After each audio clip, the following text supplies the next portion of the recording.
How to use Uber Eats app for the first time. So first of all, make sure that it is installed on your phone. This is the particular application. Then after doing that, you can simply open it.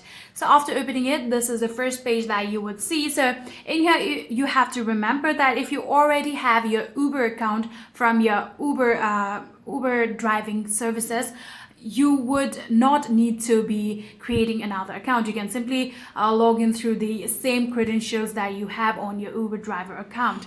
So in here, what you're going to do is simply add in your phone number and then tap on continue, or if you want to continue with your email address, you can tap on continue with email, write in your email, and then go along with the process of how you can log in. So in here, if you don't have any of the Uber account, then what you can do is simply register your phone number or register your email address. If you want to continue through any of those platforms, you can tap on any of them too. So I'm going to continue with my email. So this is my email address. So I'm going to tap on next. After doing that, a 4-digit code will be sent to your email address. So all you need to do is verify that through your email address inbox. In here, you can see this is the 4-digit code that I have gotten. So I'm going to simply write that down, and after verifying it, here you can see if you want to create a passkey, you can tap on create passkey and go along with the process of how you can do it, or else you can simply tap on not now and skip that process. So after doing that, here you can see we have now successfully created our Uber Eats account. So all you need to do is simply tap on your account right here, and you can see your name and details right here.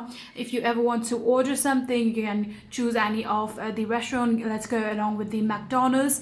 Tap on that, and in here, if you want pickup, you can tap on pickup, or if you want delivery, you can tap on delivery, and like that, delivery charge will be cut on your Uber. So let's select one of the items. Let's go with this Big Mac meal, then add into our cart. So after adding it to our cart, just like this, we're going to go back and open our cart in here. So in here, you can see this is my McDonald's. Sorry, let's add in again. Let's go back and add in one of the order, just like this. Let's add it to our cart. We're going to select this particular one, like this, done, and then add it to our cart. Then we're going to go back and view our cart, and in order to check it out, all you need to do is tap on a McDonald's cart, just like this, and then tap on go to checkout, and then you can go along with the process of how you can place an order, and that's it.